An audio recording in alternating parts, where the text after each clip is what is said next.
இந்த நிகழ்ச்சி amazing facts ஊழியத்தின் நண்பர்களால் உங்களிடம் கொண்டு வரப்பட்டிருக்கிறது.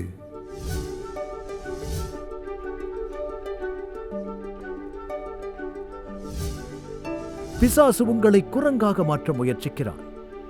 பாவ வாழ்க்கையில் நீங்கள் தொடரலாம், எல்லாம் நன்மையாக முடியும் என்று அவர் நினைத்தால் நீங்கள் ஒரு முட்டாள். நான் வேதத்திற்கு மாறாக தவறு செய்தேனா? துன்மார்கருக்கு அது நன்மையாக முடிவதில்லை. சில வாரங்களுக்கு முன் பேசிய வேதாகமத்தில் சிம்சோனின் தன்மையை குறித்து நாம் தொடங்கிய தொடரை தொடர்வோம்.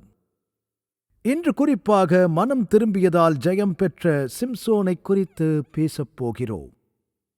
சிம்சோனின் நிகழ்வு முரண்பாடாக இருந்தது. ஏனென்றால் சிம்சோனின் வரலாறு மூலம் இயேசுவின் மாதிரியை காண்கிறோம். இவன் நியாயாதிபதிகளில் ஒருவன், தலைவன், சில விஷயங்களில் கிறிஸ்துவுக்கு முன்மாதிரி.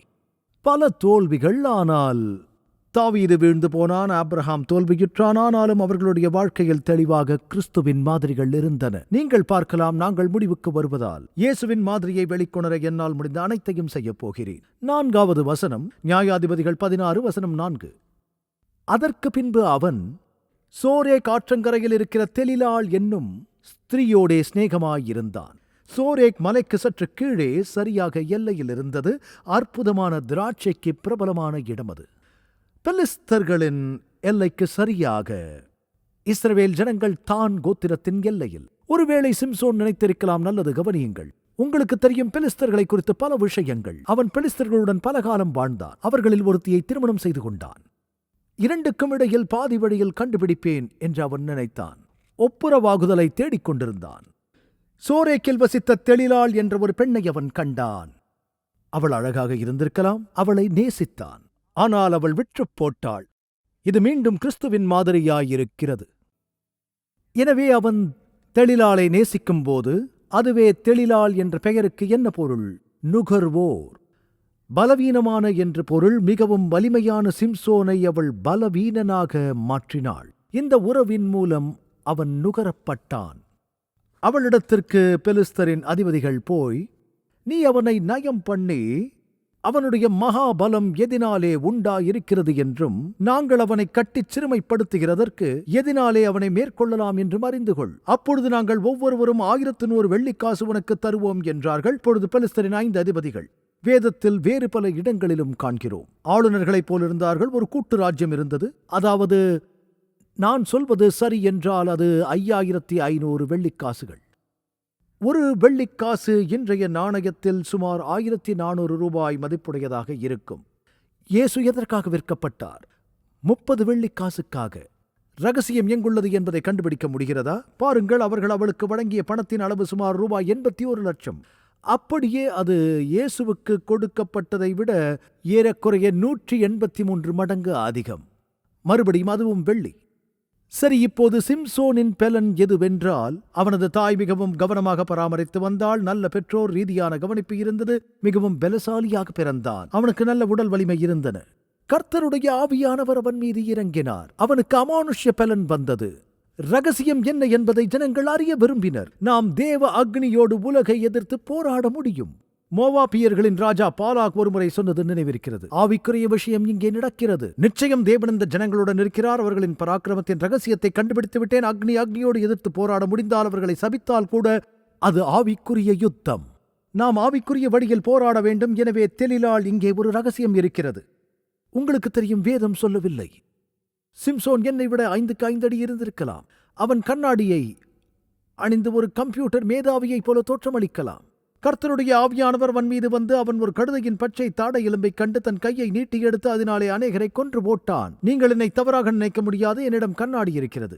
ஆனால் அவன் பெரியவன் என்று எங்கும் சொல்லவில்லை. அதை நீங்கள் உணர்ந்தீர்களா? அவனுக்கு பெரிய தசைகள் இருந்தது என்று சொல்லவில்லை.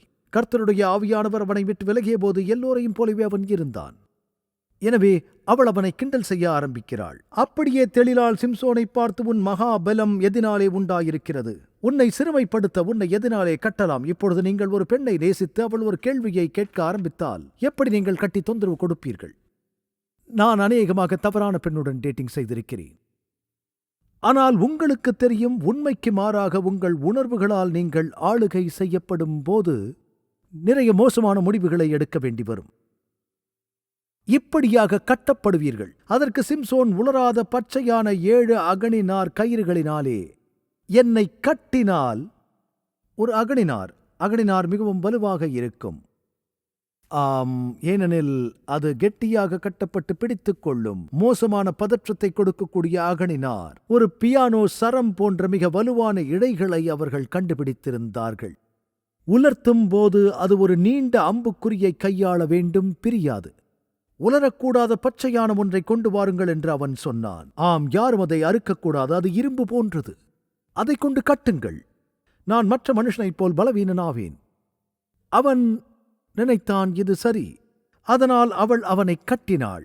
பதிவிருக்கிறவர்கள் அறை வீட்டிலே காத்திருக்கும் போது, சிம்சோனே, பெலிஸ்தர் உன்மேல் வந்துவிட்டார்கள் என்றாள். அவன் அக்னி நார் கயிறுகளால் கட்டப்பட்டிருந்தான். அப்பொழுது சன்னல் நூலானது நெருப்பு பட்டவுடனே இற்றுப் போகிறது போல அவன் பலம் இன்னதினாலே உண்டாயிருக்கிறது என்று அறியப்படவில்லை.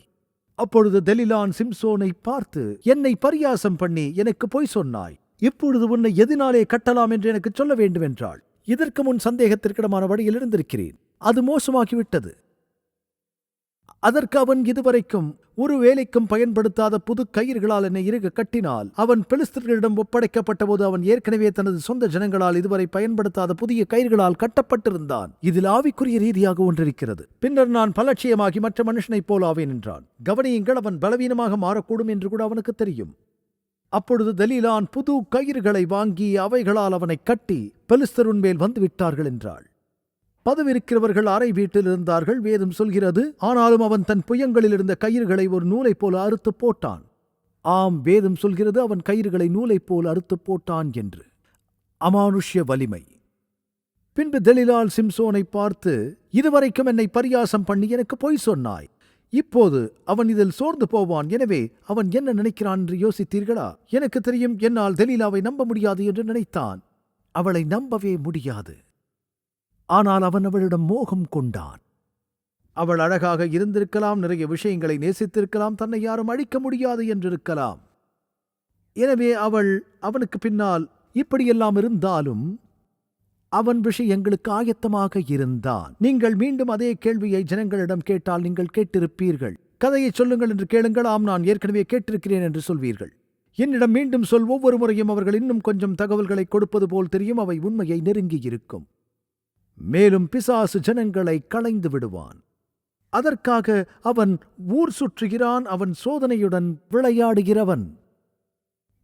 நான் தேவனால் தெரிந்து கொள்ளப்பட்டவன். தேவனின் இந்த வல்லமை கிடைத்திருக்கிறது. மேலும் அவன் பாவம் செய்ததால் எதுவும் நடக்கவில்லை. தான் தொடர்ந்து ஜெயம் கொள்ள முடியும் என்று கண்டுகொண்டான். இது மிக முக்கியமான விஷயம் நண்பர்களே. சில நேரங்களில் சிந்தனையில் ஏமாற்றம் கொள்கிறோம். ஏனென்றால் சூரியன் பிரகாசிக்கிறது, நம் வேலை நல்லது என்பது போல தோன்றுகிறது, கர்த்தர் நம்மை ஆசீர்வதித்தார். இதன் பொருள் நமக்கு இருக்கிற எதிர்ப்பில் வாழ்ந்தாலும் கூட எனக்கு தேவனின் தயவு இருக்கின்றது. ஏனென்றால் சில நேரங்களில் நாம் விழுந்து போகிறோம். அவர் நம்மை சிக்கலிலிருந்து விடுவிப்பார் என்று நாம் சிந்திக்கத் தொடங்குகிறோம். சகோதரனே, நான் நினைக்கிறேன் இது சிந்திக்க வேண்டியபடி. எனக்கு விருப்பமானதை செய்கிறேன். தேவன் என்னை ஆசீர்வதித்து அவருடைய வல்லமையும் ஆவியையும் எனக்கு தருவார். நாம் ரஷ்யன் விளையாட்டு போல நித்தியத்திற்கு விளையாடுவோம் என்பதை உணர்வதில்லை. பிரசங்கி 8ஆம் அதிகாரத்தில் நீங்கள் படித்தால், துர்க்கிரியைக்கு தக்க தண்டனை சீக்கிரமாய் நடவாதபடியால் மனுபுத்திரனின் இருதயம் பொல்லாப்பைச் செய்ய அவர்களுக்குள்ளே துணிகரம் கொண்டிருக்கிறது என்று வேதம் சொல்கிறது. சிம்சோன் முதல் தடவையாக பெலிஸ்தர்களுடன் ஒப்புரவு ஆகத் தொடங்கி இருந்தால், சிம்சோன் முதல் தடவையாக பெலிஸ்தர்களுடன் ஒப்புரவாகத் தொடங்கி இருந்தால் தேவன் அவனை மின்னலால் தாக்கினார். நீங்கள் எப்போதாவது கவனித்தீர்களா? கழுதை பட்டையை நாய்களுக்கு கட்டியிருப்பார்கள். நீங்கள் நாய்க்கு சொல்லித்தர முடியும், இந்த இடத்தை கடந்து செல்லக்கூடாது. நான் இதை ஒரு நாயிடம் ஒருபோதும் கற்றுக்கொள்ளவில்லை. ஒரு நாயின் எல்லை எங்கு இருக்கின்றன என்பதை கண்டுபிடித்தவுடன் அவை தாண்டிச் செல்லாது என்று நான் புரிந்து கொண்டேன். நன்றாகவே புரிந்து கொண்டேன். ஏனென்றால் அவர்கள் அதை தாண்டி ஒவ்வொரு முறையும் சென்று விடுவார்கள். நீங்கள் கழுதை பட்டையை கடற்றலாம், அவைகள் அதற்கு மேல் செல்லாது. எனக்கு ஆச்சரியமாக இருக்கிறது என்று சொல்வார்கள். தேவன் அதிர்ச்சி கழுத்து பட்டை கொண்டு நமக்கு அப்படி கற்பிக்க மாட்டார். நீங்கள் கீழ்ப்படியாத ஒவ்வொரு முறையும் உங்களை அவர் விட்டுவிட மாட்டார். நீங்கள் கவனித்திருக்கிறீர்களா? நீங்கள் பரிசுத்த ஆவியானவரை பெற்றிருந்தால் உங்கள் மனசாட்சி உங்களை உறுத்தச் செய்யும். நீங்கள் அதை அமைதிப்படுத்தலாம். இறுதியில் சிம்சோன் மாதிரி உணர்வீர்கள். உங்களுக்கு தெரியும், நான் விதிவிலக்கு. எனக்கு கர்த்தருடைய ஆவி உண்டு. எத்தனை பேரை கொன்றேன் என்று பாருங்கள்.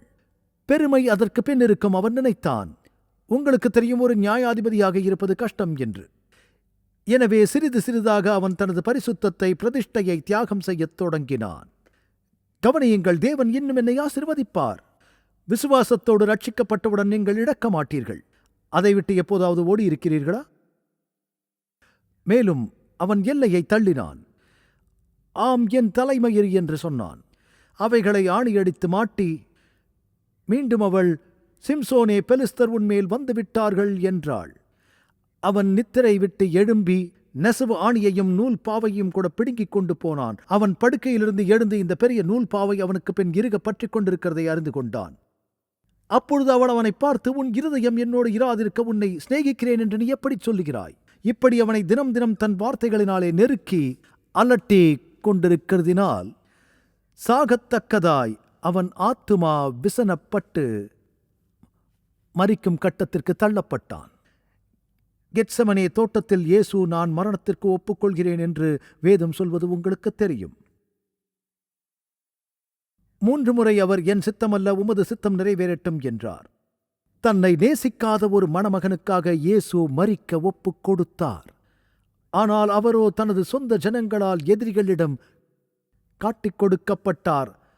அந்த வெள்ளிக்காசுக்காக இருக்கலாம். நீங்கள் அதை கவனித்தீர்களா? தன்னை அவர் விலக்கிக் கொள்ளவில்லை. நான் அனாதி சிநேகத்தால் உன்னை சிநேகித்தேன் என்று. எங்கும் செல்ல வேண்டாம் நண்பர்களே. இன்றைய விளக்க காட்சியை முடிக்க இன்னும் கொஞ்ச நேரத்தில் திரும்பி வருகிறோம். கிறிஸ்தவ வாழ்க்கையில் எல்லாவற்றிற்கும் இறுதிகட்ட நோக்கம் அன்பு என்பது வேதம் தெளிவாகச் சொல்வது உங்களுக்கு தெரியும். நாங்கள் கொடுக்க விரும்பும் இது உங்களுக்கு கிடைக்க சிறப்பு சலுகையுடன் எங்களிடம் இருக்கிறது. இது மாற்றும் அன்பு என்று அழைக்கப்படுகிறது. தேவன் அன்பாய் இருக்கிறார் என்று வேதம் ஏன் சொல்கிறது என்பதையும், தேவனுடைய சித்தத்தை செய்வதற்கும் அவருக்கு கீழ்ப்படிவதற்கும் நம்முடைய சக மனிதனுக்கு சேவை செய்வதற்கும் நமக்கு உதவும் அன்பின் சக்தியை நீங்கள் எவ்வாறு அதிகமாக பெற முடியும் என்பதை அதில் நீங்கள் அறிந்து கொள்வீர்கள்.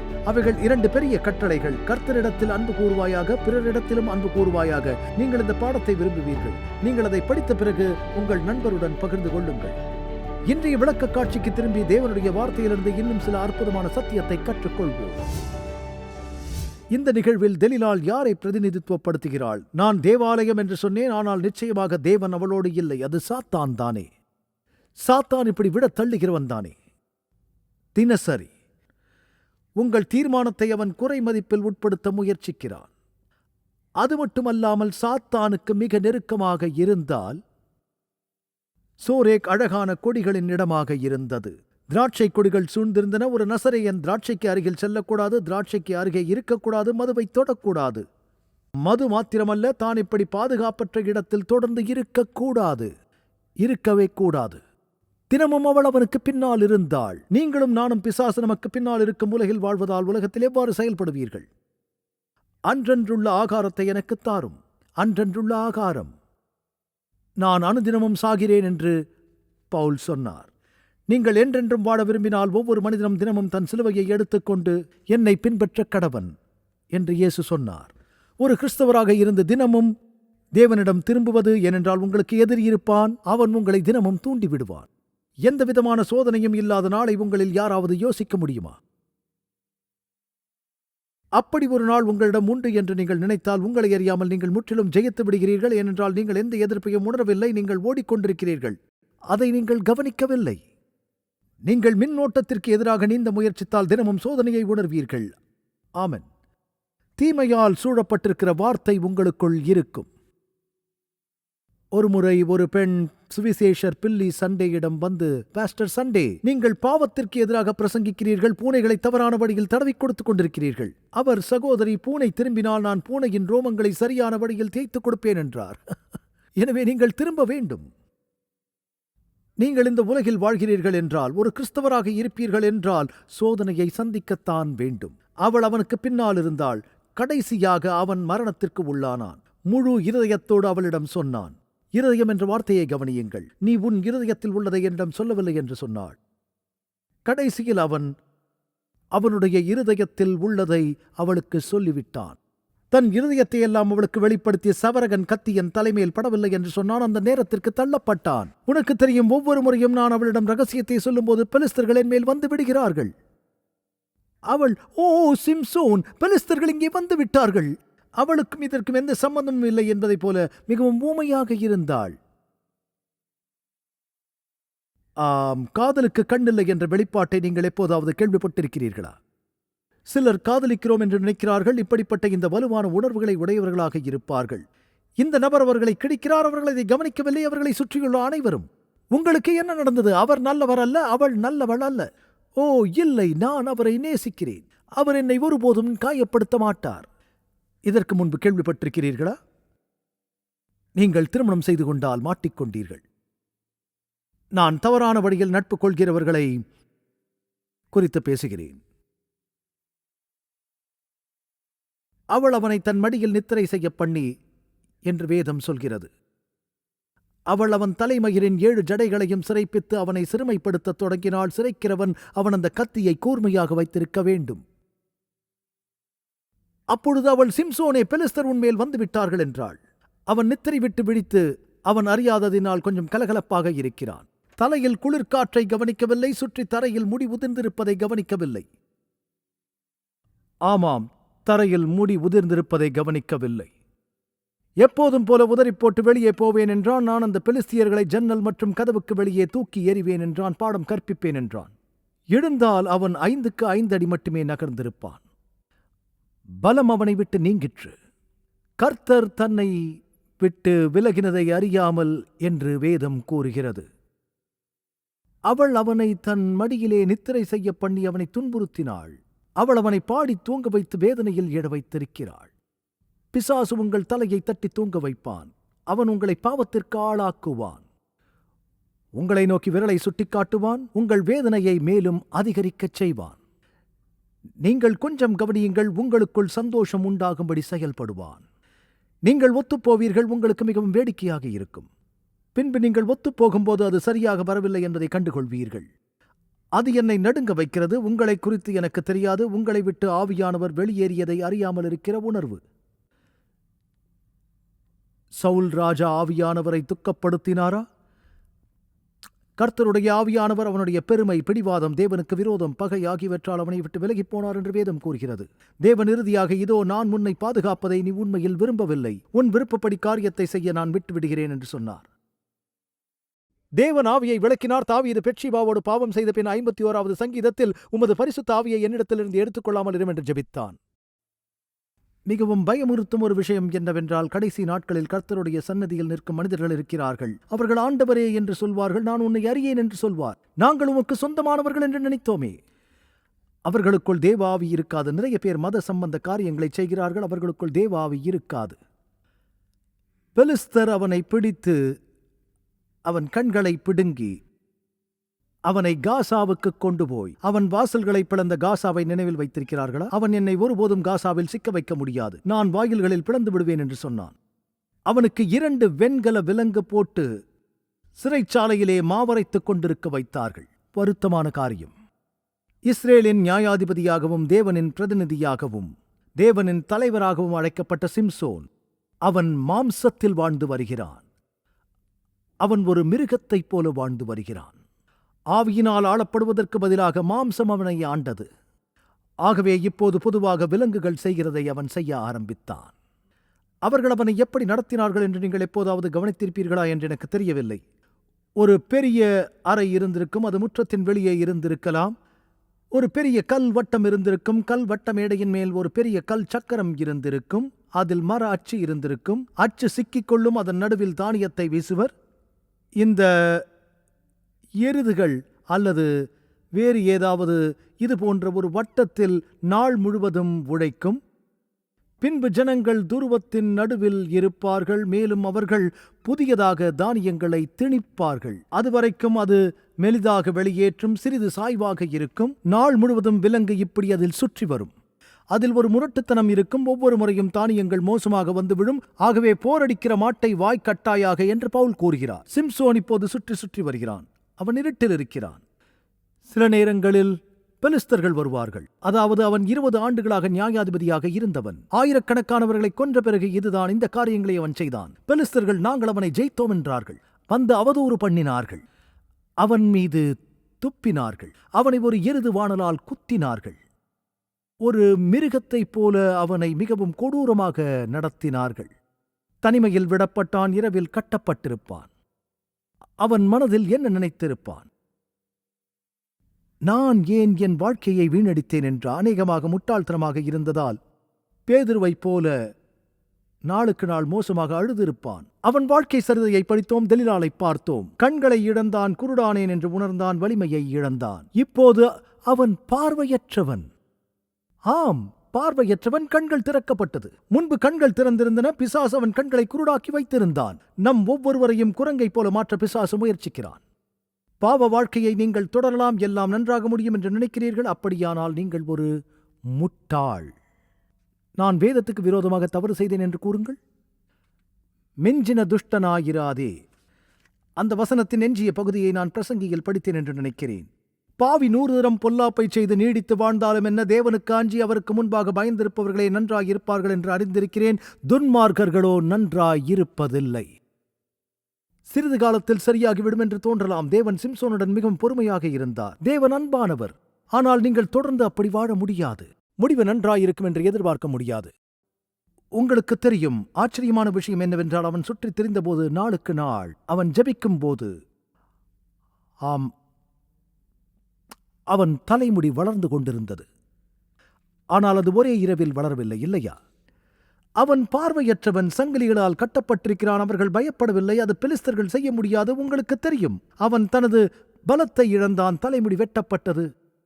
ஆனால் தலைமுடி வளர ஆரம்பித்தது. இதன் பொருள் என்ன? விஷயம், அவனது தலைமுடி வளர ஆரம்பித்தது. அவனுடைய இருதயம் சரிபட ஆரம்பித்தது என்று நான் நினைக்கிறேன். அவனது பிரதிஷ்டை திரும்பத் தொடங்கியது. பாவங்களை குறித்து மனம் திரும்பினான். தேவன் அவனுடைய ஜெபங்களை கேட்டார். அவன் வேறு ஒன்றை செய்ய விரும்பினான். அவன் எழுப்பப்பட்டதற்கு காரணம் தேவனுடைய ஜனங்களை ஒடுக்குகிற எதிரிகளை தோற்கடிக்கத்தான். எனவே அங்கே அவன் சிறைச்சாலையிலே மாவரைக்க வைக்கப்பட்டான். இப்போது பெலிஸ்தரின் பிரபுக்கள் ஒன்று கூடினர். நான் 16ஆம் அதிகாரத்தில் 23ஆம் வசனத்தில் இருக்கிறேன். நம்முடைய பகைவனாகிய சிம்சோனை நம்முடைய தேவன் நம்முடைய கையில் ஒப்புக் கொடுத்தார் என்று சொல்லி தங்கள் தேவனாகிய தாகோனுக்கு ஒரு பெரிய பலி செலுத்தவும் சந்தோஷம் கொண்டாடவும் கூடி வந்தார்கள். வருடம் கடந்து விட்டதை நினைக்கவில்லை. இது அவர்கள் கொண்டிருக்கும் முதல் பெரிய தாகோன் விருந்து. பெலிஸ்தரின் பிரபுக்கள் அனைவரும் அவர்கள் இந்த நகரமான காசாவில் ஒன்று கூடி பெரிய தேசிய விருந்து நடந்தது. ஜனங்கள் அவனை கண்டவுடனே, நம்முடைய தேசத்தை பாழாக்கி நம்மில் அநேகரை கொன்று போட்ட நம்முடைய பகைவனை நம்முடைய தேவன் நமது கையில் ஒப்புக் கொடுத்தார் என்று சொல்லி தங்கள் தேவனை புகழ்ந்தார்கள். இப்படி அவர்கள் மனமகிழ்ச்சியாயிருக்கும் போது நமக்கு முன்பாக வேடிக்கை காட்டும்படிக்கு சிம்சோனை கூட்டி வாருங்கள் என்றார்கள். எனவே தாகோனின் இந்த பெரிய ஆலயம் அவர்களுக்கு இருந்தது. நடுவில் இந்த 2 தூண்களும் பலிபீடத்தை தாண்டி இருக்கலாம் அல்லது பலிபீடத்தின் அருகே இருக்கலாம். அவர்கள் அவனுக்கு தண்டனை தர அழைத்து வரும்போது அவர்கள் தயாராகி வருவதற்கு இது ஒரு நல்ல வாய்ப்பு. வேதத்தில் நமக்கு தெரிந்த இவரைப் போல துன்புறுத்திய பின் தூக்கிலிடப்பட்ட வேறொருவர் இருக்கிறார். அவன் குருடனாக இருந்தான். வீட்டை தாங்குகிற தூண்களிலே நான் சாய்ந்து கொண்டிருக்கும்படி அவைகளை நான் தடவி பார்க்கட்டும் என்றான். சிம்சோன் கர்த்தரை நோக்கி கூப்பிட்டு, கர்த்தராகிய ஆண்டவரே, என்னை நினைத்தருளும். அவன் தனது குருட்டுத்தன்மையை மட்டுமே நினைத்தான் என்று சொல்ல முடியாது. கண்களை இழப்பதற்கு அநேக காலம் பெலிஸ்தர்கள் அவனை குருடாக்கியதற்காக தேவன் அவர்களை மன்னிக்க வேண்டும் என்று அவன் ஜெபித்திருப்பான். உலகத்தில் கண்மூடித்தனமான நிறைய கிறிஸ்தவர்கள் இருக்கிறார்கள். மேலும் 2020 தரிசனம் கிடைக்கலாம். பிசாசு உங்களை குருடாக்கி வைத்திருக்கலாம். பெலிஸ்தரின் அழகால் தான் கண்மூடித்தனமாக இருந்ததை சிம்சோன் உணர்ந்தான். நான் என் 2 கண்களுக்காக ஒரே தீர்வாய் பெலிஸ்தர் கையிலே பழிவாங்கும் படிக்கு இந்த ஒரு விசை மாத்திரம் என்னை நினைத்தருளும் தேவனே. சிம்சோன் அந்த வீட்டை தாங்கி நிற்கிற 2 நடுத்தூண்களில் அவன் அவைகளுக்கு எதிராக தன்னைத்தானே இணைத்துக் கொண்டான். ஒன்றை தன் வலது கையினாலும் மற்றொன்றை தன் இடது கையினாலும் பிடித்துக் கொண்டு, ஒன்று வலதுபுறமும் மற்றொன்று இடதுபுறமும் இயேசு மரித்தார் 2 கள்ளர்களுக்கிடையில். சிம்சோன், என் ஜீவன் பெலிஸ்தரோடே கூட மடிய கடவுது என்று சொல்லி பலமாய் சாய்க்க அந்த வீடு அதிலிருந்த பிரபுக்கள் மேலும் எல்லா ஜனங்கள் மேலும் விழுந்தது. இவ்விதமாய் அவன் உயிரோடிருக்கையில் அவனால் கொல்லப்பட்டவர்களை பார்க்கிலும் அவன் சாகும்போது அவனால் கொல்லப்பட்டவர்கள் அதிகமாயிருந்தார்கள். சிம்சோனின் முழு வரலாறும் இங்கே சுருக்கமாக சொல்லப்பட்டிருக்கிறது. உங்களுக்கு தெரியும், சில நேரங்களில் சிம்சோன் கிறிஸ்துவின் முன்மாதிரி. அதில் இயேசு கடைசியில் தனது கைகளை நீட்டி தேவ ஜனங்களின் சத்துருக்களை மடங்கடிக்க தனது உயிரை கொடுத்தார். சிம்சோன் நான் முன்பு குறிப்பிட்டது போல எபிரேயர் புத்தகத்தில் விசுவாசமுள்ள ஒருவர் என்று குறிப்பிடப்பட்டு இருக்கிறது. அவன் இருட்டில் வாழ்ந்து கொண்டிருந்தான். தேவன் அவனுக்கு பெலனை கொடுத்தார். 16ஆம் அதிகாரத்தின் முடிவில் சிம்சோனின் வரலாற்றில் கடைசி சில வார்த்தைகளை நீங்கள் பார்க்கலாம். அவன் சகோதரரும் தகப்பன் வீட்டார் அனைவரும் போய் அவனை எடுத்துக்கொண்டு வந்து கல்லறையில் அடக்கம் பண்ணினார்கள். இயேசுவின் குடும்பத்தினரும் நண்பர்களும் வந்து சிலுவையிலிருந்து இறக்கி அடக்கம் செய்தார்கள். சிம்சோனின் வரலாறு உண்மையில் கிறிஸ்துவின் வரலாறு. நாம் எவ்வாறு பலத்தை இழந்து போகிறோம் என்பதற்கான எச்சரிக்கையின் உண்மை நிகழ்வு இது. உங்களுக்கு தெரியும் அற்புதமான விஷயம் என்னவென்றால் 11ஆம் மணி வேளையில் காப்பாற்றப்பட்டான். அவன் தேவனிடம் திரும்பினான். தேவனுக்கு கொடுக்க அவனிடம் எதுவும் இல்லை என்று தோன்றினாலும் அவன் தேவனிடம் திரும்பினான். சிம்சோன் எல்லாவற்றையும் ஒப்புக் கொடுத்த போது மரிக்க தயாராக இருந்தான். மிகப்பெரிய பலத்தை பெற்றான். நம் மிகப்பெரிய பலத்தை எப்போது பெறுகிறோம்? சிலுவையை எடுத்துக் கொள்ளும் போது கிறிஸ்துவோடு சிலுவையில் அறைய நாம் ஆயத்தமாக இருக்க வேண்டும். வேதத்தில் இந்த நிகழ்வு எனக்கு பிடித்த ஒன்று. நாம் உலகத்தில் கண்மூடித்தனமாக இருக்கக்கூடாது. சிம்சோனைப் போல நம் கண்களை இயேசுவை நோக்கி திருப்புவோம். ஆமென்.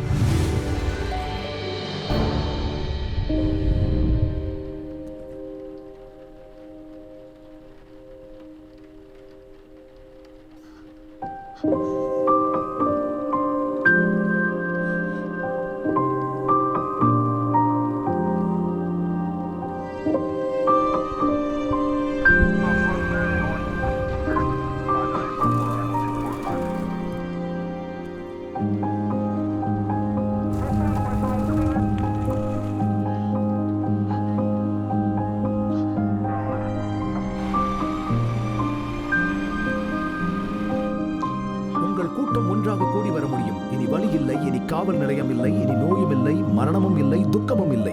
மேலும் அன்பான நண்பர்களே, நம் உலகில் இந்த வேதனையும் துயரமும் நாம் அனுபவிக்க வேண்டும் என்பது நம் தேவனின் நோக்கமில்லை. அவர் தனது சித்தமான யாவையும் நமக்கென வைத்துப் போயிருக்கிறார். சாந்த குணமுள்ளவர்கள் பாக்கியவான்கள். நான் பசியாயிருந்தேன், நீங்கள் எனக்கு போஜனம் கொடுத்தீர்கள். மிகவும் சிறியவர்களாகிய இவர்களில் ஒருவனுக்கு என் சகோதரா எதை செய்யாதிருந்தீர்களோ அதை எனக்கே செய்யாதிருந்தீர்கள்.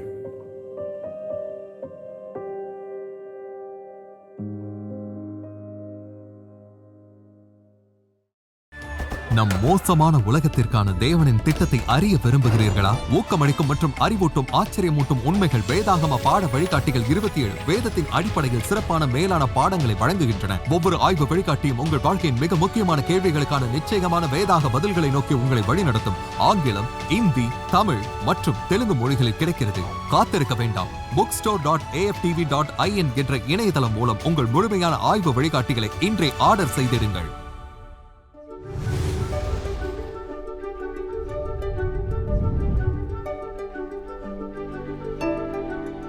இன்றைய இலவச சலுகையை விண்ணப்பிக்க மறந்து விடாதீர்கள். அது நிச்சயம் ஆசீர்வாதமாக இருக்கும். உங்களது தொடர்ச்சியான ஆதரவுக்கு நன்றி. நாங்கள் இயேசு கிறிஸ்துவின் சுவிசேஷத்தை உலகெங்கிலும் கொண்டு செல்கிறதினால் நீங்கள் அடுத்த வாரம் இணைந்திருக்க உதவி செய்து கர்த்தருடைய வேத வார்த்தையில் மூழ்கி அற்புத உண்மைகளை ஆராயச் செய்வோம்.